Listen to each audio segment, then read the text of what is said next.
PTI ने Lahore high court का दरवाज़ा खटखटा दिया। आम खबर आपको दे रहे हैं कि इमरान खान की तकारीर नशर करने पर पाबंदी का इकदाम चैलेंज कर दिया गया है। अब्दुर्रहमान हमारे नुमाइंदे इस वक्त हमारे साथ हैं। जी अब्दुर्रहमान, आगाह कीजिएगा, क्या अपडेट्स हैं इस हवाले से? इमरान खान की तकारीर की नशियात और पाबंदी के पैनल के काम को लाहौर हाईकोर्ट में चैलेंज कर दिया गया है।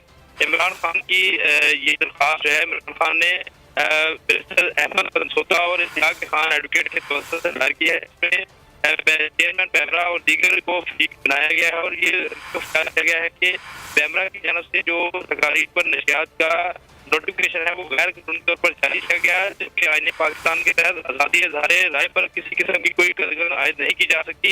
दरख्वास्त में ये भी कहा गया है कि पैमरा कवानीन के तहत जो है पाबंदी के लिए जो इजलास में कम अज कम 5 मेंबरान की मंजूरी लाजिम है, मगर जो नोटिफिकेशन जारी किया गया है वो 3 मेंबरान की जानब से जारी किया गया है, जो कि पैमरा का गैर कानूनी इक़दाम है। दरख्वास्त में ये सलाह की गई है कि अदालत जो है चेयरमैन तहरीक इंसाफ इमरान खान की तकरीर जो तकरीर के नशियात पर पाबंदी का जो नोटिफिकेशन है वो कलम करार दे। जी ठीक है, बहुत शुक्रिया अब्दुर्रहमान, हमें तफसीलात से आगाह करने के लिए।